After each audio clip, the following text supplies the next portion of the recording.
Hi everyone, it's Katrina from the Alluring Bead Boutique. In my last video, I showed you guys how to make this component here at the end of this bracelet and these smaller ones here for a pair of earrings. So I got a little ahead of myself and I already have a bracelet finished. This is what it came out like. And I used a beautiful homemade hook and eye clasp here made out of copper that I made myself. I will have a pattern available for this bracelet on my website.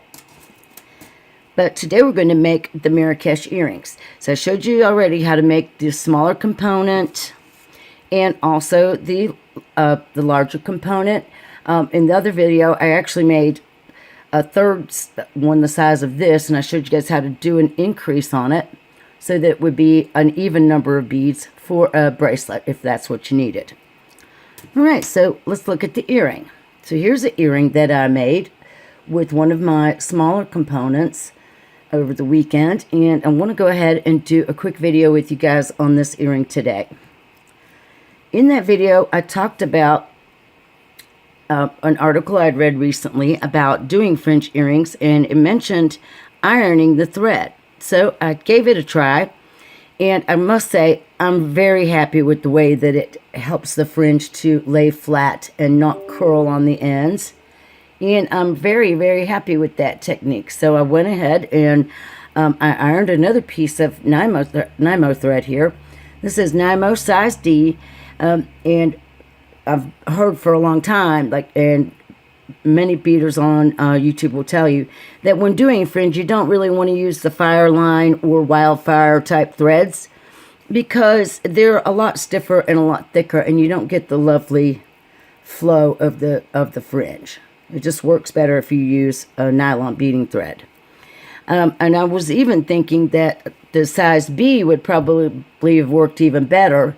But I made this earring with size D, which is a little bit thicker. So I'm going to make the second earring, obviously, with the size D Nymo. I just wanted to show you guys, when you pull your thread off of these little spools, your nylon thread, let's pull off some here and I'll show you what I mean. You can see how curly this thread is. Now, once it's ironed, and the way that I ironed mine was I cut a nice little length of it, a couple of feet long. I got out my ironing board and my iron, and I set my iron temperature to synthetic. And then I just started on one end and ironed off, because it's kind of hard to do it, but you can do it. It's not that bad. I just held on to this end and got this end nice and flat. Then I just laid the iron down over my thread, and then I just slowly pulled the thread through under the warm iron, and it really does a good job of flattening and straightening out the Nymo thread. So the materials that you'll need, obviously, for today's tutorial are going to be inclusive. I'll put them in the description box. It will be inclusive of the beads that you also need for the two components, and I'll put the link there up here in the corner. You just hover over that little eye in the corner and you can click on the link that shows you how to make the base component. And I also have a couple of little handmade ear wires made also out of the copper so that they match the findings on my bracelet. But what you're going to need on top of these beads are 7 of the 8O delicas that we used in the base component, which is transparent silver line dark topaz. You're going to need 14 of the 6mm jet opaque bugle beads. You're going to need 7 2x3 jet opaque crystal rondelles, and you'll need 7 size 11 jet opaque seed beads. And then you're going to need a couple of gram or so of the 8O Toho seed beads in the topaz rainbow. Now the first thing we're going to do is I'm going to have to stitch in to my base component here with my new thread. So I'm going to go ahead and do that by coming down into the center of my beadwork on the angle through a couple of my cylinder beads. I'm going to come up through the bead right next to the one I'm exiting And I'm going to come back right back out of the same bead that my tail thread is exiting. And then we'll pull. And I'm just going to go ahead and tie a couple of overhand knots right here where my two threads meet. And make sure that it sits, the knot falls down in between the beads there, which it should no problem because we're at the top of that row. And now I showed you guys earlier in the on the earlier video that I was having a little bit of trouble with this one bead right here. So I'm going to come up through that bead. And I'll pull my knot inside of that bead.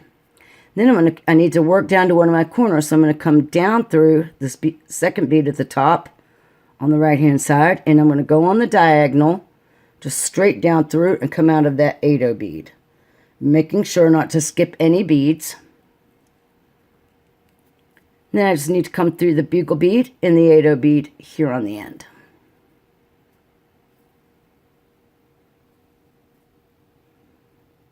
And I'm not going to cut my tail thread right now because when I get done making my fringe, I need to sew it back up to the top and make the loop for my ear hook.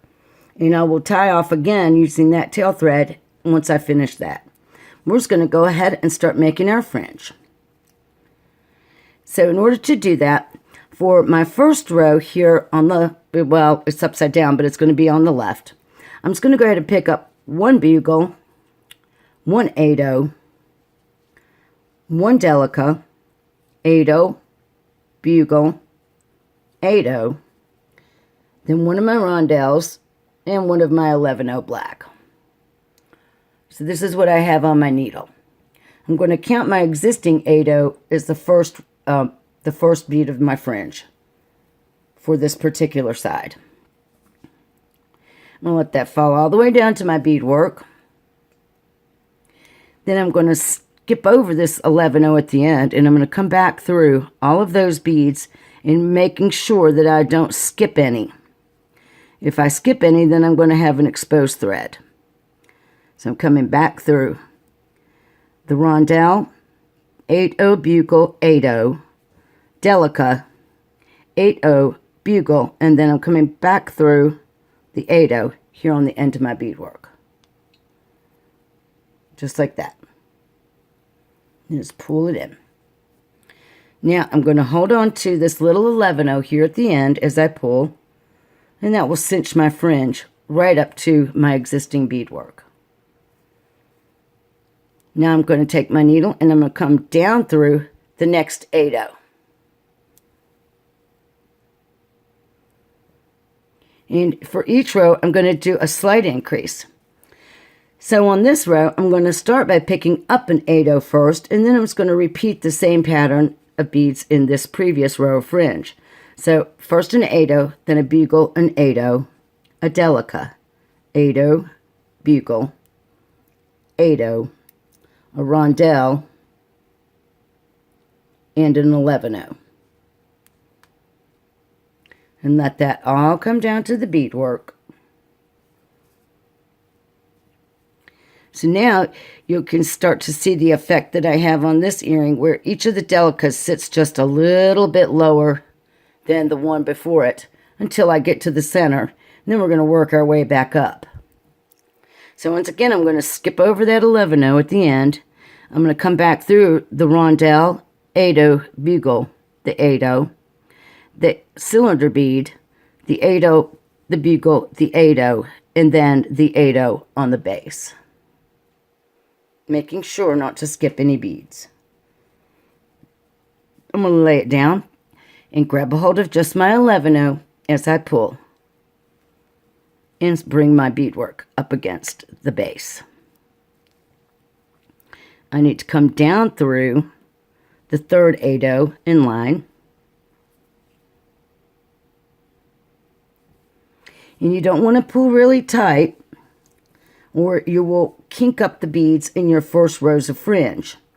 So now I'm going to do a little increase again. This time I'm going to pick up two 8/0s before my bugle bead, then a bugle, one 8/0, my cylinder bead, 8/0, bugle, 8-0, then my crystal rondelle, and my 11-0. And we'll let those fall down. I'm going to once again skip that 11-0, come back through all of my beads, including the 8-0 on my base.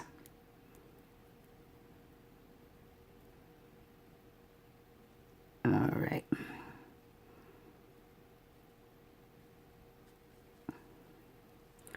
And then I'm going to start pulling. I'm going to grab my 11-0 and pull that fringe up into place next to the beadwork. And this is what I have so far. All right, so now I'm going to do my center row.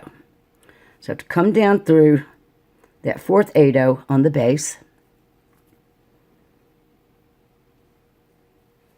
And I'm going to increase once again by 1 bead, so this time I'll need to pick up 3 of my 8-0s. Then repeat my pattern of the bugle, 8-0, delica, 8-0, bugle, 8-0. Then my rondelle and my 11-0. Let those all slide down into place.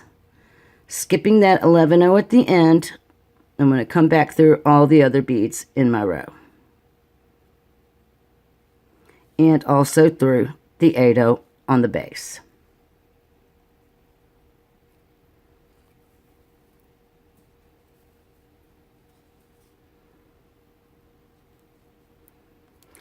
And then I'm going to come down through the very next 8-0 on the base, which is the 5th one of my beads.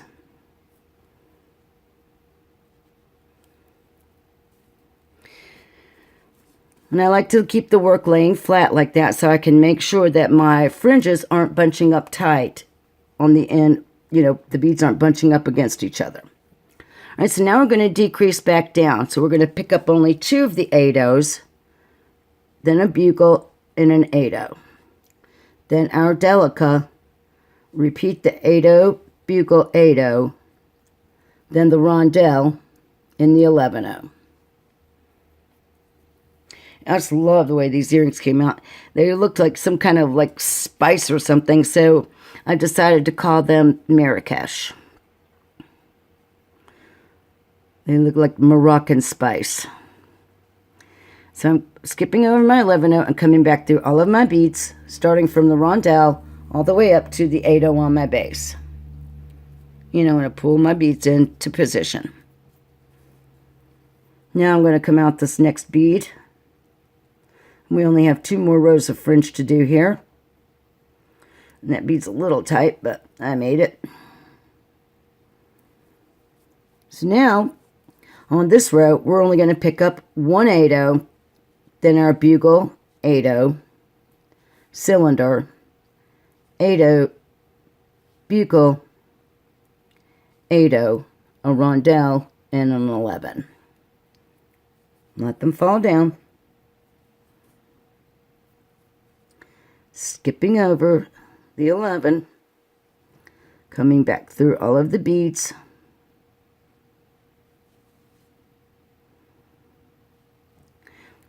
You can always flip your work around like that to make sure you can't see needle. On the first time I was making the first earring, I actually had to backtrack out because I had skipped a bugle. And you'll be able to tell it right away if you've skipped a bead, because the fringe will just not look right, and it won't lay beautifully against the other rows like that. So now I'm coming out of this bead, number 6, towards the base of the beadwork, so I know I have to come down through bead 7, away from the base. We're going to do the last row. So in this one, we're just going to pick up first our bugle, then our 8-0, then the cylinder bead, 8-0, bugle and an 8-0, our rondelle, and our 11-0. Now you can make any pattern you want, and obviously use any number of beads that you want. But if you do want the nice little decrease and increase, you'll need to figure out where you want to add your extra beads. So now just skip over that 11-0. And in my previous video, I talked about how this base is already close to 1 inch long. So I decided I wasn't going to make my fringe extremely long. Alright, so now I have my last little fringe added. And look how pretty that lays when I use that iron thread. I was so impressed and tickled that I tried that. I wished I would have tried that sooner on all of my fringe earring designs.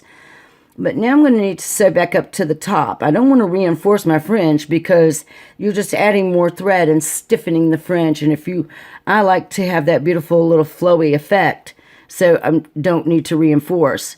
So now I'm coming out from that 8-0 on the end, going towards the base. So I'm just going to move up through the bugle, the 8-0, and the delica. Straight up from where I'm exiting. Make sure you don't get your thread caught on your fringe. And go ahead and pull that into position like so. So now I want to work up here to this top. So I can just come along these corner beads, the corner delicas right there, and move up till I'm coming out of the very top bead. And now I need to make this little loop of 11-0 seed beads up at the top. So due to the nature of the design of the ear wire that I made these up front, and which was a good thing because due to the design element of my ear wire, I won't be able to have an odd number of beads here in my hoop. So because I want this little gap at the top between an even number of beads so that my wire sits like this. If I'd have had a 7th bead in my loop design, my earring wire would be rolling around through the hoop like that, and I don't want that to happen. I want it to look just like this, and this is why I'm using 6 of my little 11-0 jet opaque seed beads. So go ahead and pick up your 6 of those. My thread is exiting this delica on the left, so all I need to do is come down through the delica on the right. I'm going to go right back up through the delica on the left. And I'm going to reinforce my little loop of 6 seed beads by coming up through 3 at a time this way. Then I'm going to go down through the 3 on the right hand side. And then I'm going to pass it back down through my delica. And I'm just going to repeat that. I'm going to come back up through my delica. And I don't want to get that little thread hung up in my loop. So I'm going to use that to tie my knot. So now I'm going to come back through these 11-0 seed beads one more time. 3 on the left, going away from myself. 3 on the right, coming back towards myself. And now I'm going to pass down through my 8-0 delica there on the right. And now my working thread and my original tail thread are exiting right beside each other. So I'm going to go ahead and I'm going to tie 2 more overhand knots. Not pulling too tightly because you don't want to pull your beadwork out of shape, but you want to make sure that your knots are secure. And then if you need to, you can use your fingers to manipulate the beadwork. All right, so now that I've got my 2 knots tied, I'm going to move away from my knot. So I'm going to come down through the delica on row 2 here at the top, the center one. And I'll work on an angle down through all of those cylinder beads till I come out here towards the other end of my base. Then I'm just going to loop back up through one of my delica beads.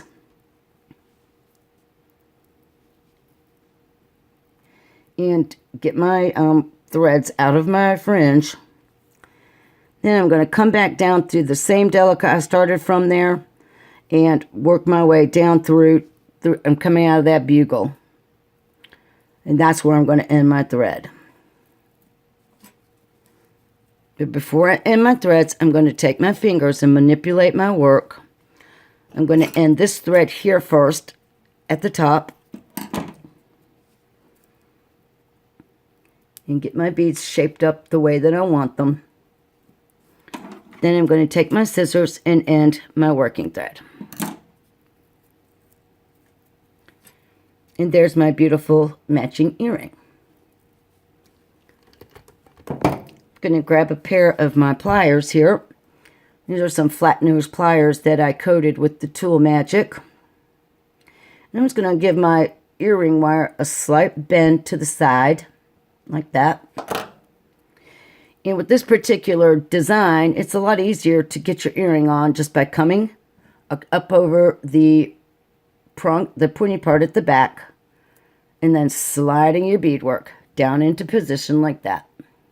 You can't do that with all of these, all of your earrings on this type of wire, but with that one, it works really good. It's got a nice big loop, and it slides right into place. And then make sure that your ear wires are closed equally. And that's it. And there's my beautiful Marrakesh earrings. In fact, I'm going to say that it might seem like a little bit of trouble to be ironing your bead thread, but it is really worth it for the way that your finished earrings come out. The fringe just looks so much more professional. That is the best result I've ever had with fringe. So I will be doing that going forward when I want to make a project with beautiful, elegant, professional-looking fringe. I'm going to take the time to heat my iron my thread on low heat. All right, guys, so that is it for today's earrings.